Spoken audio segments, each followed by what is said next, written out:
Nadunga. Omwana we nadunga.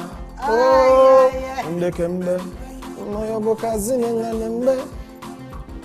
Ndekembe. Wow. Omuluchali ku Spark TV okawulida kayimba kagamba nadunga mwana we nadunga kitegeeza ki? Nadunga. Nadunga linnya lya Kigisu. Kitegeeza ki? Nadunga is a Gishu name. It's a name given to girls. Nadunga yali akulumya omutima. Yes. Wow. Titus Vybes. Ogamba otya? Jendi. So kolindeko. Olunaku olwaleero bannange njagala okwetondera abalumasaba bonna engeri lwaki mumulabye asikatiddemu nina osooka okusaba olukisa bamaama mwenna ab'embale tubasaba omukulu ayogereko olunaku olwaleero mu Luganda. Muleme mu rejectinga. Bakiriza. Kati osobola okwogera mu Luganda. Bakiriza. Babuuzeeko ko balayi ba Spark TV. Bamasaba mwese bali ku Spark TV. Masino idoboozi bana mwe Titus Vybes. Lumasaba to the world na nunanyala. Kati buuza wana abe Uganda. Of course fena tuli Uganda but buuza abawana. Abe Uganda. Mwena balaba Spark TV amanya n'eddoboozi bampita Titus Vybes. Ndi musajja mugisu omumasaba. Mbambale Sironko. Mwena mwe bale kubeera ku Spark TV ndi wano ne Nyelka. Okay, Titus. Mbale eri atya? Mbale is beautiful. It's nice, a great place. Okay. Yes. Kati making it clear.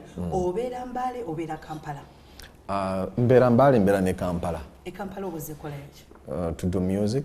Okay. To work as well. Okay. Yes.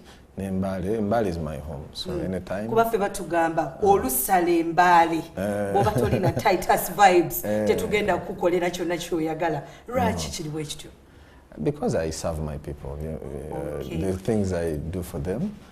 The music and other stuff that is not on camera. Okay. Yes. Titus amenya matufu. Titus Kidasa. Titus Mashate. Kidasa. Yes. Esembayo? Mashate. Litegeeza ki? Mashate simanyi litegeeza naye it was for my dad. Soko buze ku mami. My nakuchesere kana ko kalayi ka mommy's boy. Oh, your mommy's boy. Yes.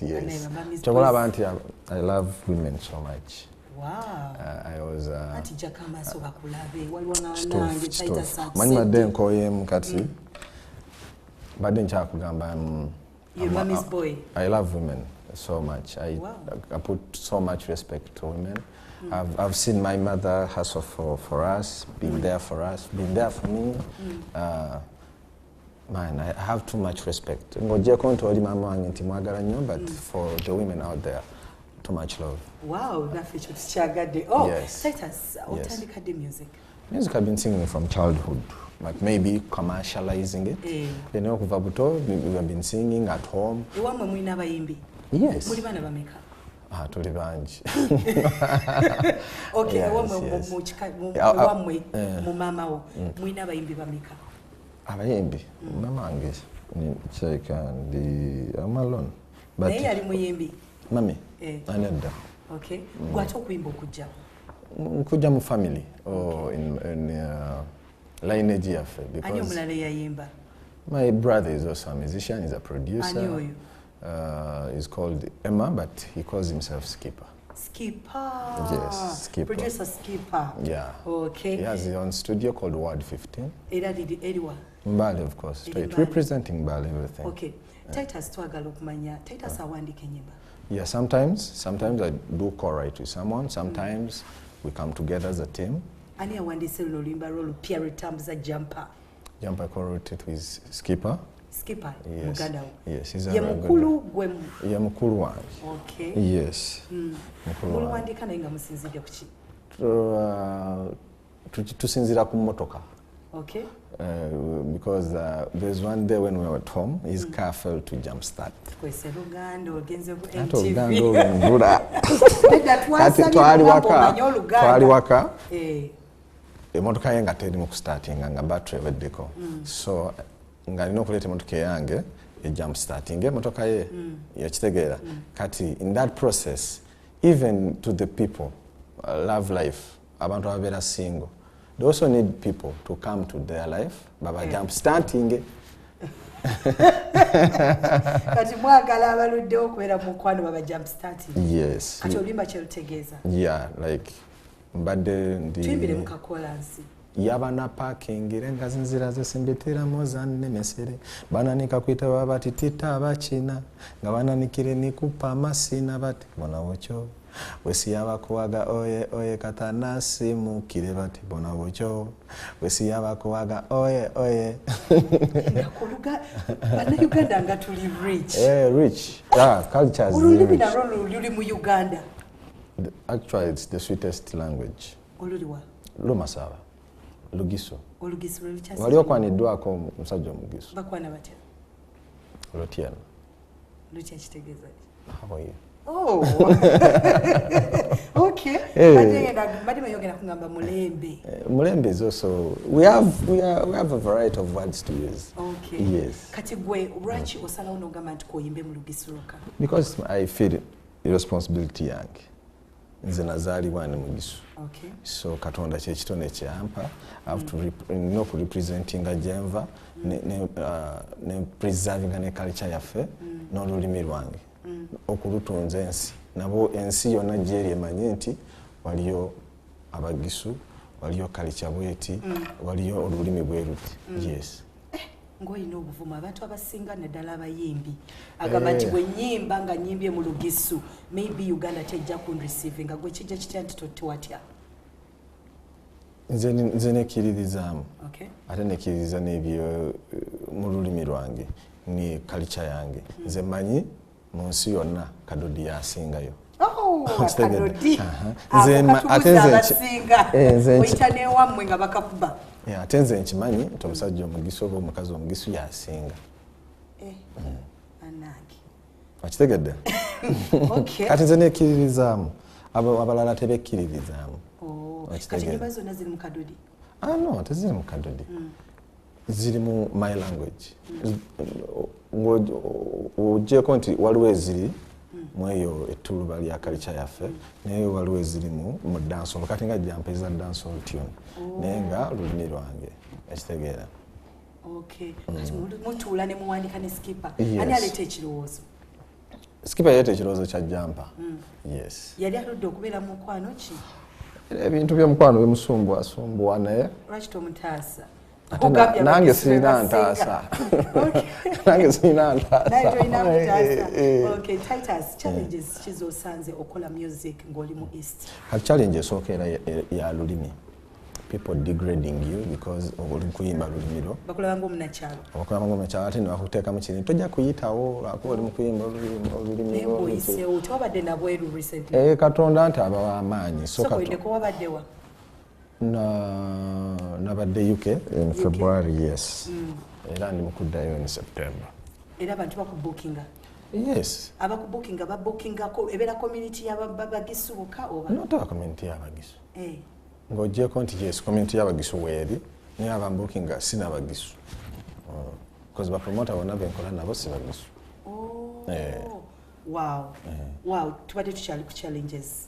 Ka challenge esooka yeeyo the language. Ne challenge eddako nti maybe ffe gye tuva.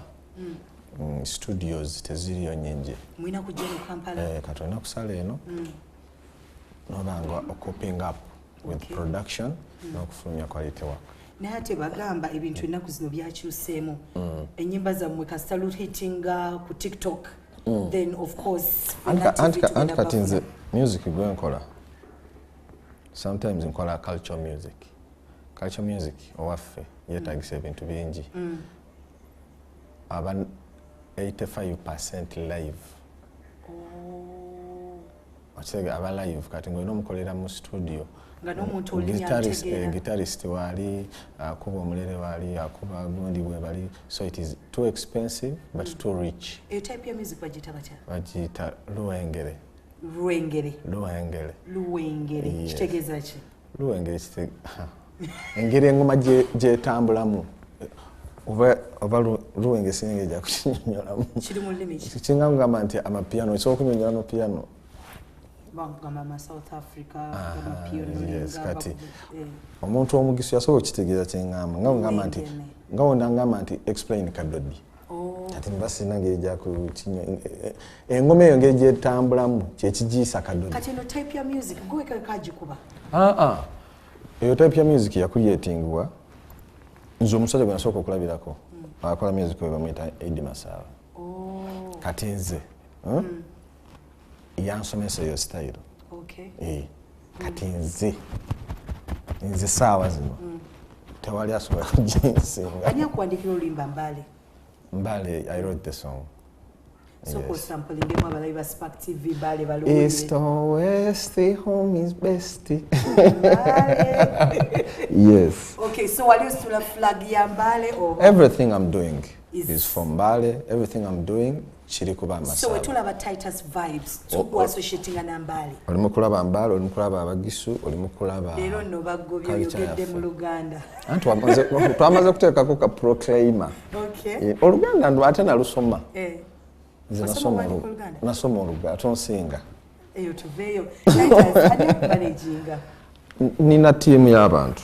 Baba Team jetu allocating duties. Okay. Aganga kati gwebera manager, gwebera aba promoting music. Gwebera manager, gwebera promoter, gwebera social handler, gwebera kino. Nete tulina muntu mutatuteekamu amajja. Okay. Ekitegeera nti Nenga mwandiyagadeyo. Of course.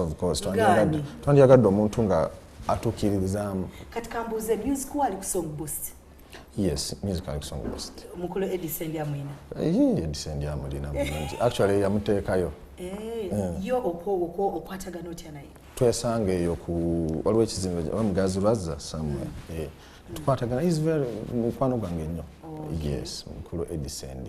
Okay, alina akayimba kange kasinga okwagala. Akaliwa konna. Bakayita ukaachawa. Ukaachawa kitegeeza ki? Tonchawa. Ukaachawa. Tonchawa. Ani wali ogamba takushawa. Ani omuwala gwe twayawukana naye eyo. Awo ngenda okubooleza abawagizi bwe babuuza oli mufumbo. Siri mufumbo. Omulabi waffe omulungi ali ku Spark TV omuwulidde omukulu Titus Vybes agambye si mufumbo kasubire abakyala mwena mukifunye ekyo ekibuuzo kye basinze okugamba nti tukubuuze naddala abaana abamasaaba abali mu diaspora njagala okujjukiza nti bannaffe abateekamu ensimbi okubeera ku mpewo za Spark TV be bannaffe abannumira bagamba gwe nalina mukwano yeetaaga ensimbi bano bajja kuwa ensimbi okuviira ddala ku miliyoni 1 paka ku miliyoni 2 era nga zijjirawo mbagirawo ku ssimu yo mu just 24 hours kyolina okukola genda mu ssimu yo genda mu Google Play Store downloading anumira app ojja kuba obafuna bulungi abeetaaze bafune ku 0800 10240 enamba eyo tusinsasulire era osobola okwogera essaawa zonna z'oyagala okwogera ng'obabuuza ebibuuzo byo ate gwe munange agaboyiza ka WhatsApp message bayirize ku 0787568903 tukyengerayo n'omukulu Titus video eno gye wakakola jampa video yavuddeyo ne wogganya abantu bannayuganda bagamba oba mu Uganda oba mu Nigeria ebigambo kyaka babimuyigiriza buyigiriza mu video ate tuyolabamu party people wabajewa party people mikwano gyange ovada from long time bana beno Kampala musinkana mutya tusinkana era mu bibaala okay nga tutambuza endongo twasikagana mu DT challenge ki gy'ofunye mu music industry gy'ogamba nti myuka eno ndifa sigyerabidde challenge just waliwo otuuka nga tutandika jukira nze nalina product empya kati waliwo otuuka nga abayimbi abamu abeeno bakulabanga ngoba tategeera byonkola nga there's a way they degrade you kati ate batukubira amasimu bagala ffe tubayambe no it's crossing because abamu era tubasanga mu studio ne tubalagirira ekintu kyoyimba kintu kipya nnyo yes kipya nnyo kati oli abatakiwadde matu tasobola kitegeera okitegeera kati oli bw'aba akiwadde amatu bw'akitegeera aba akirabamu some uniqueness okitegeera kati like one day nze nali performing Mbale Eddie Kenzo yali backstage nawulira the sound of my music yamperawo collaboration yes okitegeera because maybe atambudde he knows what sound means to a unique sound. Era netukola olulimba. Okay, omuntu alaba Spark TV ayinza obutategeera uniqueness gye twogerako. Njagala omubuulire the uniqueness of your kind of music. Ebirungo by'oteekamu. Ebirungo byenteekamu ngeri gye tusengekamu ebigambo ne okustickinga to my roots. Okitegeera? Olaba nze wano mu Buganda mpuliriza nnyo Derek Kafeero. Alina olulimi lwe yagamba. Omuntu yenna bw'aba ayimba mu lulimi lwe n'alusengeka bulungi lusobola omutambuza buli wamu wayagala. N'oba gwe tobitegeera. Music taliiko nti olina kubitegeera byennyimba. Music is a universal soul ate music mwoyo. Guconnectinga na mwoyo. Yes. Kati gw'olina kuyimba ekyo kikwata ku muntu. N'oba tokitegeera bwe nkiyimba omanya kirabika ali mu nnaku oba ali mu kusanyuka. Yes. Nga wetuimba ashawo tubimanyi ne tusobola agamba nti tulimba lwa nnaku. So music is soul. Yes, music for once people batandika okitegeera nti music si lulimi lumu. So gwolowooza ki ekibadde ekita music industry apparently? Ekita music ya? Okubanga tumanyi kyakukola ng'okola ki oli kyakoze. Tukopereza. Okay. Kukopereza. Okimanyi nti bakafeero batambula nnyo ensi. Okusingako abayimbi abamu abaliko kati. Wow. Naye ng'ali mu kuyimba ki kadongo kamu. Naye nga Kafeero bakugamba Kafeero yatambula n'agenda e Egypt ne bamugamba ye golden boy of Africa. Why? Nga ne bagenze tebabitegeera but is to his roots. Wow. Yes. Wow, nga tumaliriza akadde kaffe katudduseeko omulabi wa Spark TV tulina omukulu Titus Vybes. Titus Vybes twagala okumanya omwaka 2025 tusuubire ki okuva mu kampyo? Kati nga Saturday no Titus Vybes Nation bategeseyo ka Dine and Jam with Titus Vybes kali Mbale ku kifo bakiyita Mbale Courts View. Kulya konywa nga wetubabuulira stories about Titus. Titus Vybes Nation is a group of people. Bawagizi bange na well wishers. Egenda kubanga listening party or say listening kulya konywa dine and jam. Kumanya and to socialize but after bataddewo cause for dine and jam kuyamba the vulnerable fatherless families. Bagenda kuliisa abo abantu abatalina bataata. Wow. Yes. Okay, akataleke kakolekera omulabi wa Spark TV. Spark TV mwena abagibaddeko mwebale nnyo okunjagala n'abatanaba kummanya. Nzira munze Titus Vybes omusajja mugisu. Genda ku YouTube or searching the Titus Vybes TITUS VYBES or following ne music wangu omwagale n'ekirala by the way nga 27 July tugenda mbeera ku Elgon Museum ku muganda wange Isaac King Experience. Okay. Yes. Bwitera fte tugenda kubanga tusukawo 21 questions wetutambula na koraliro n'omukulu Titus Vybes all the way from Mbale. Masaba boy a flag bearer weyo. Bwiterevu 21 questions tugenda tusukawo musebe bulungi.